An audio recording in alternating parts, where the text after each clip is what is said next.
네, 올해 감기는 굉장히 무섭게 퍼져서 주변에 감기에 걸리지 않은 사람이 없었던 것 같습니다.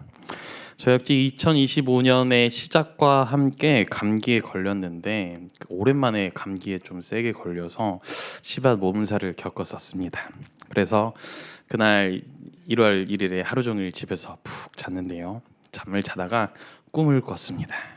꿈에서 이제 제가 기똥차게 살아왔던 이 30년의 삶이 파노라마처럼 이제 싹 지나가는데 이게 이 꿈에서 이런 삶을 되짚는 꿈을 꿔본 적이 처음이었거든요. 그래서 지난 시간들이 막 꿈에서 나오는데 이제 그런 꿈들이 옛날에 생각이 나니까 처음에는 행복한 기분이 막 들다가 갑자기 이런 이야기가 있잖아요.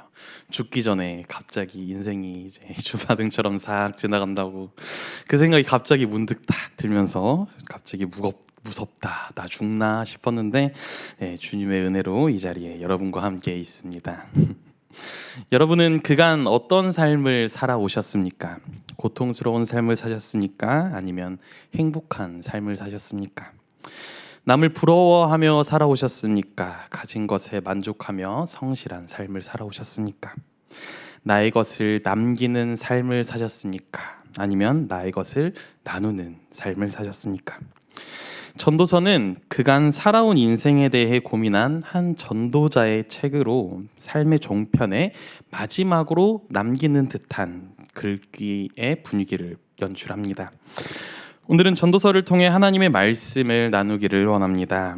우리의 삶 가운데 따스한 성령님의 돌보심이 영원히 함께 하시기를 간절히 소망합니다. 전도서 1장 1절의 말씀을 살펴보면 다윗의 아들 예루살렘 왕 전도자의 말씀이라라고 전도서가 시작을 합니다. 다윗의 아들 예루살렘 왕 이렇게 하면은 누가 떠오르시나요? 솔로몬이 떠오릅니다. 그래서 직접적으로 솔로몬이라는 이름이 언급되지는 않지만 많은 이들이 솔로몬님에 동의하기에 솔로몬이라고 생각을 하고 오늘의 말씀을 시작해 보려 합니다. 이 전도자는 전도자 혹은 솔로몬은 이 전도서를 시작하면서 이렇게 말합니다. 헛되다, 헛되다, 헛되다라고 말합니다. 이 전도자는 인생에 대해서 얻으려고 애쓰는 돈, 재산, 쾌락, 심지어는 지혜와 슬기, 지식까지도 모두 헛되다고 이야기를 합니다. 그러나 인생에서 쟁취하려는 모든 것들이 헛됨에도 하나님 나라의 의를 구한다면 그 모든 것들이 헛되지 않게 됨을 이 전도서를 통해서 보여주고 있습니다. 제가 이 캘리포니아 주립대학의 남상석 교수님이라는 분이 있는데 이분이 전도서를 이제 전도자의 입장에서 이제 쭉 요약을 해준 글이 있어요. 그래서 이 글을 보면서 먼저 보고 한번 시작해 보려고 합니다. 간사님 PPT 한번 부탁드리겠습니다.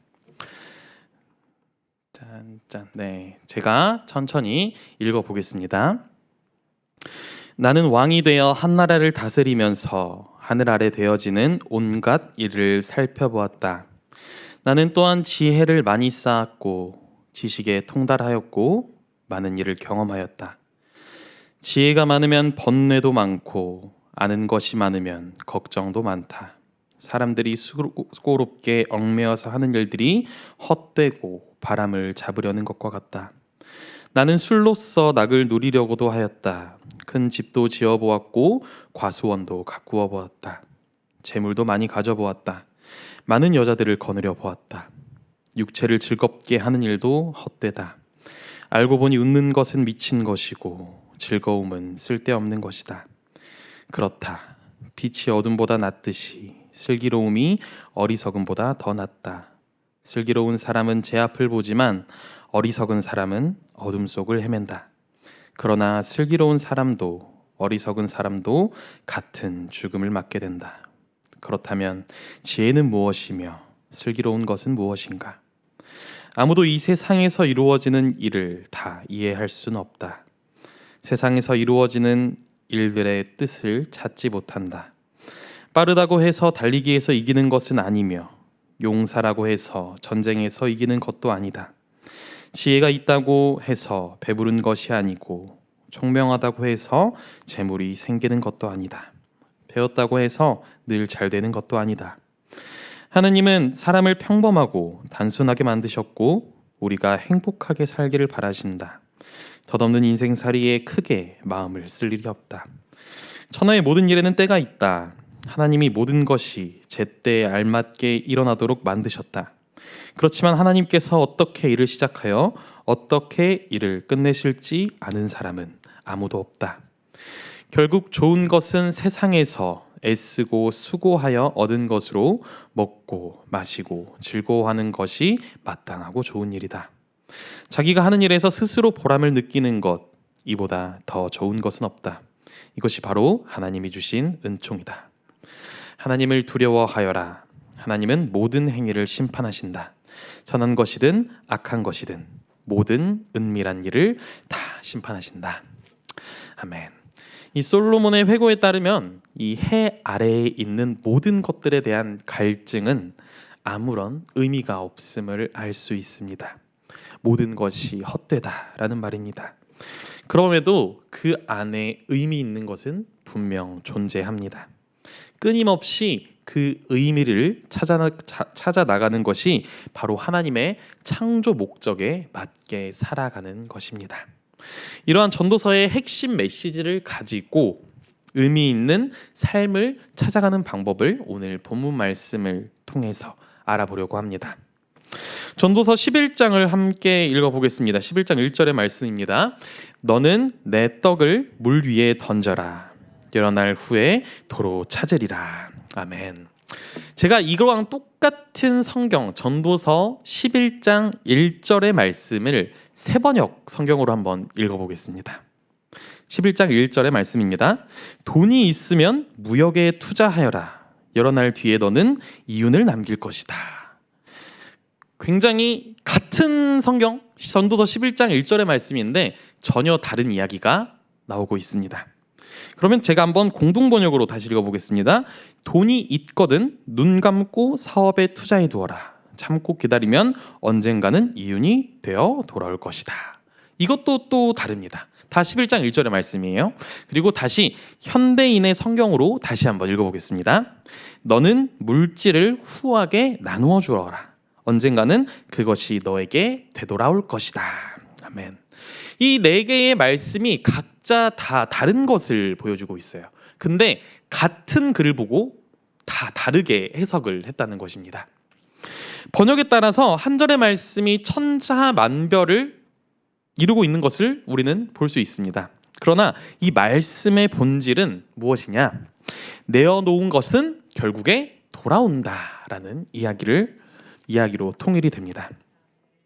이 말씀을 많은 이런 번역서가 있는데 이 중에서 가장 의미가 있다고 보는 것은 우리가 가지고 있는 개역개정의 말씀이에요. 다른 부분은 너무 물질적인 부분이지만 이 개역개정의 말씀은 그 당시 고대 근동 사회에서 그때 사용되었던 속담과 비슷한 내용을 가지고 있습니다. 이 고대 근동 문헌의 내용을 기초로 보았을 때 이집트의 속담, 선행을 하고 그것을 물속에 던져라. 네가 목마르게 될 때 너는 그것을 발견하게 될 것이다 라는 속담이 있습니다. 그리고 선행을 하라. 너의 빵을 물속에 던져라. 그러면 어느 날 너는 그것을 발견하게 될 것이다. 이런 속담이 당시 근동 사회에 있었던 걸로 추론이 됩니다. 이 두 가지의 속담과 오늘의 말씀은 같은 맥락에서 이해를 할 수가 있습니다.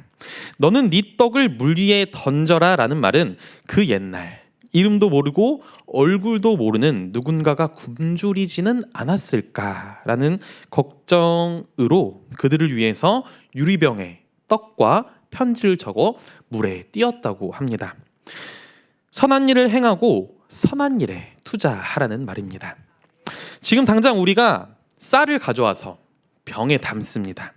그리고 우리가 나가서 바닷가에 모두 이거를 풀어놓는다고 생각을 해보겠습니다. 이 유리병에 담긴 쌀은 어떻게 될지 아무도 모릅니다. 지금 당장도 모르지만 10년이 지나도 모르고 100년이 지나도 그 행방은 묘연할 것입니다. 그러나 우리가 바다에 놓았던 유리병 안에 든 이 쌀이 갑자기 어디론가 사라진다거나 갑자기 증발될 일이 있을까요? 그렇지 않을 것입니다. 선한 행위는 다른 선한 행위로 돌아오게 될 것입니다. 우리의 선행이 만들어낼 결과가 무엇일지는 몰라도 우리가 이루어낸 작은 이 선행은 어떻게 해서든 열매를 맺게 될 것입니다. 하나님의 뜻을 행하기 위해 이루어낸 작은 선행이 빛을 잃은 이들에게 불빛이 되고 절망 속에 갇힌 이들의 희망이 될 것입니다. 그 이유는 바로 하나님은 세상의 모든 것을 엮으시고 그리고 또 맺으시는 분이시기 때문입니다. 킹솔버의 소설 동물의 꿈이라는 책이 있습니다. 이 책에서 젊은 원예가가 나오는데 이 젊은 원예가의 이름이 할리라는 사람입니다. 이 할리라는 사람이 어느 길에서 농부들을 도우며 이렇게 말을 합니다. 전쟁과 선거는 너무 크거나 작아서 장기적으로 다룰 문제는 아닙니다. 하지만 일상생활은 날마다 일어나고 있어요. 땅의 열매가 아이들의 뱃속과 그들의 밝은 눈으로 돌아갑니다. 선한 일은 결코 없어지지 않지요. 이 말처럼 선한 일은 결코 사라지지 않습니다. 전도자는 이러한 선한 일이 내가 선한 일을 베풀었을 때 다시 나에게 선한 일이 돌아올 것이다 라고 말하고 있지만 오늘 말씀 전도서 1장 1절에는 전도자를 아까 뭐라고 그랬죠? 다윗의 자손 그리고 이스라엘의 왕이라고 소개를 합니다. 근데 이 다윗의 자손이며 이스라엘의 왕인 사람이 한 명 더 있습니다. 누군지 아십니까? 예수 그리스도가 있습니다. 이 예수 그리스도께서는 마태복음 19장에서 율법을 잘 지키고 있는 한 청년이 나는 율법을 잘 지키고 십계명을 잘 지키는데 왜 저는 하나님 나라에 못 가요? 라는 질문을 예수님께 하죠. 마태복음 19장에서 이 질문에 대해서 예수님께서는 이렇게 말씀을 하십니다. 예수께서 이르시되 네가 온전하고자 할진대 가서 네 소유를 팔아 가난한 자들에게 주라. 그리하면 하늘에서 보화가 내게 있으리라. 그리고 와서 나를 따르라. 아멘. 라고 예수님께서는 그 부자 청년에게 말을 합니다. 선행의 결과는 이 땅에 우리에게 돌아오는 것도 분명하나 더욱 큰 보상은 하늘에 보화가 있으리라 라는 것입니다. 우리의 선행이 이 땅에서 우리가 보이게 돌아오진 않더라도 선행은 결코 사라지지 않을 것입니다. 전도자는 또한 11장 3절의 말씀에서 이렇게 말을 합니다. 구름에 비가 가득하면 땅에 쏟아지리니 나무가 나무로나 북으로나 쓰러지면 그 쓰러진 곳에 그냥 있으리라. 글로 써놨는데 이게 무슨 말이냐? 그냥 구름에 비가 차면 비가 내리고 나무가 넘어지면은 그대로 쓰러질 것이다. 뭐 그냥 아무 의미가 없어 보이는 그런 이야기입니다. 구름에 비가 가득하면 비가 내리는 것은 당연합니다. 그리고 나무가 쓰러지면은 쓰러진 방향대로 쓰러지는 것은 당연합니다. 그 이유가 무엇입니까? 하나님께서 세우신 자연의 법칙은 하나님이 세우신 그 모습 그대로 하나님의 통제 아래 존재하게 됩니다. 11장 4절의 말씀 이렇습니다. 풍세를 살펴보는 자는 파종하지 못할 것이요 구름만 바라보는 자는 거두지 못하리라.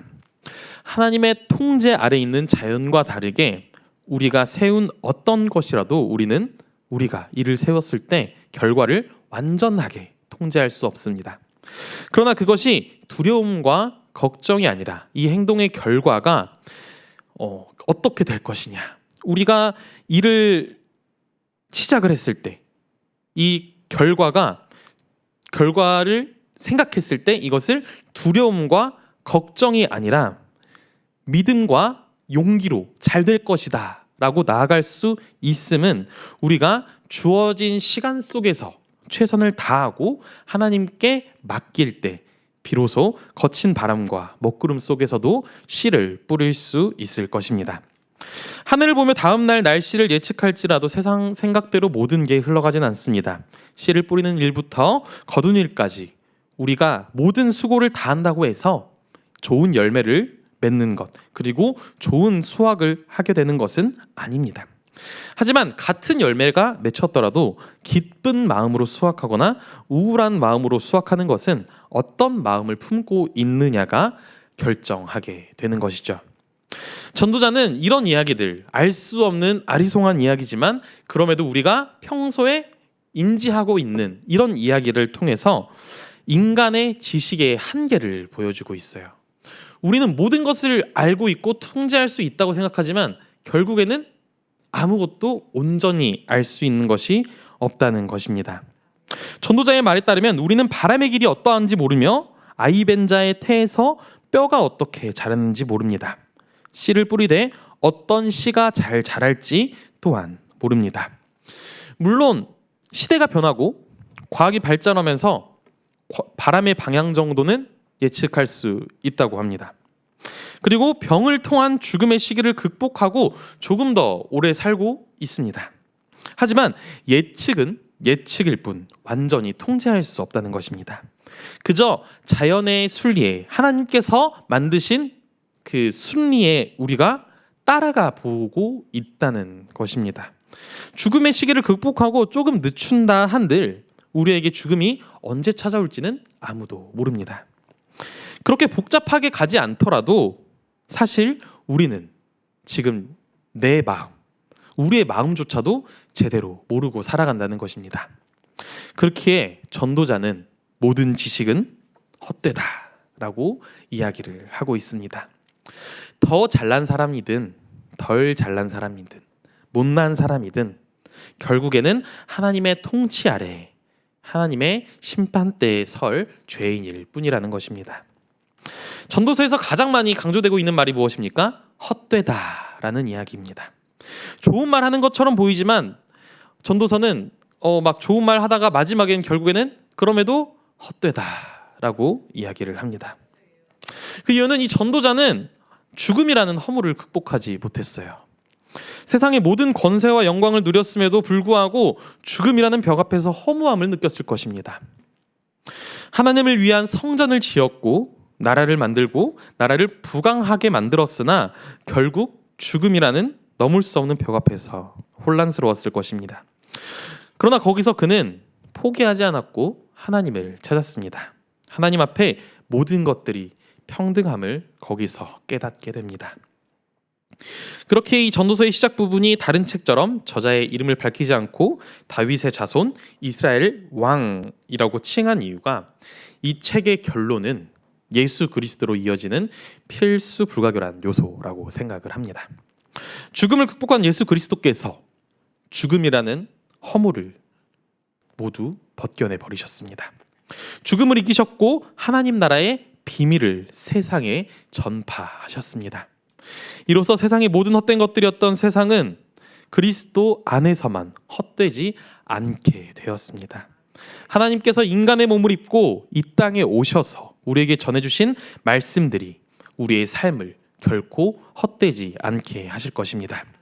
예수님께서는 우리에게 이런 가르침을 주십니다. 내 이웃을 사랑하라.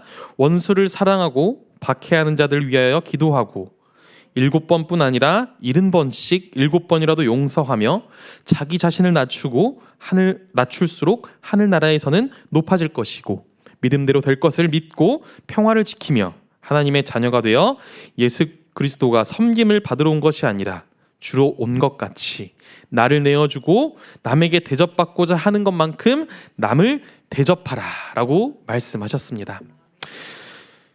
전도서는 이 땅을 살아가는 모든 세대의 모든 연령대의 사람들에게 똑같이 말하고 있습니다.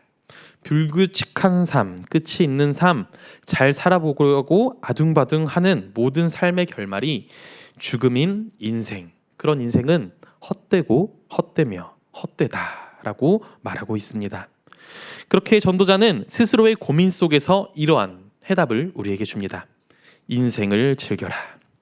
인생에는 정답이 없으니 이 신비로운 인생을 즐겨라. 우리는 당장 내일의 일조차 알 수 없으니 하나님이 주신 날들에 감사하며 하루하루를 잘 살아가라고 말입니다.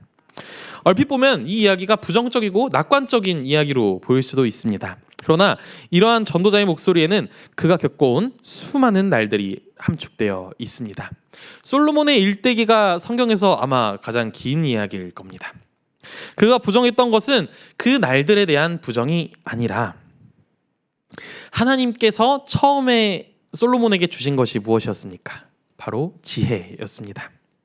하나님께서 주신 지혜가 헛되다고 이야기하는 것이 아닙니다. 하나님께서 주신 지혜로 세상의 것에만 눈을 돌렸던 스스로의 모습에 대해 헛되다라고 이야기하는 것입니다. 그가 부정했던 것은 하나님이 주신 것이 아니라 세상의 것들에 눈이 돌아간, 그리고 결국 마지막에는 하나님의 그 전에 우상이 들어오게끔 할 정도로 죄를 저질렀던 그 모습에 대해서 헛되다라고 이야기를 하는 것일 것입니다. 내 삶이 허무하니 너희도 절망해라 라는 것이 아니라 허무한 삶 속에서 하나님을 희망으로 삼고 너희는 살아가라 라는 말이었 것입니다. 즉 헛되다 라는 표현은 여기에 숨겨져 있는 이야기는 하나님 없이는 헛되다 라는 말이었던 것입니다. 마지막 8절의 말씀을 살펴보고 마무리를 하려고 합니다. 8절 말씀 제가 읽겠습니다. 사람이 여러 해를 살면 항상 즐거워할지로다. 그러나 캄캄한 날들이 많으리니 그 날들을 생각할지로다. 다가올 일은 다 헛되도다. 아멘. 이 말씀을 보면 참 아무 의미 없어 보입니다. 그러나 우리가 이 말을 조금 더 깊이 해석을 해보면 사람이 여러 해를 살 동안 어려운 일들이 다가올지라도 그럼에도 우울해하지 말고 어려움 없기를 바라지 말고 어려운 일들과 더불어 살아라 라고 전도자는 말합니다. 나무의 나이테는 이 나이테를 보면 나무는 겨울에도 자라난다라는 것을 우리는 알 수 있습니다. 그리고 겨울에 자란 부분일수록 여름에 자란 부분보다 더 단단하다고 합니다. 슬픔과 고통이 여러분의 삶에 찾아와도 그 또한 하나님께서 우리에게 더 큰 기쁨을 주기 위하여 예비하신 길로 믿고 감사하며 살아가는 모두가 되기를 간절히 소망합니다. 함께 기도하겠습니다. 사랑의 하나님 아버지 감사합니다. 오늘도 주님께서 주신 말씀을 듣고 주님께서 주신 삶을 행하며 주님께서 주신 모든 것들에 감사하며 살아가고자 이 자리에 나왔습니다. 주님 우리를 축복하여 주시고 주님께서 주신 참된 말씀을 우리가 깨닫게 하옵소서. 우리가 눈으로만 성경을 보는 것이 아니라 마음으로 성경을 보게 하시고 우리의 모든 것들이 주님께서 원하시는 대로 이루어질 수 있도록 기도할 수 있게 하여 주옵소서. 주님께서 주신 말로 닿을 수 없는 은혜에 깊이 감사드리며 우리를 돌보시는 주 예수 그리스도의 이름으로 간절히 기도드립니다. 아멘.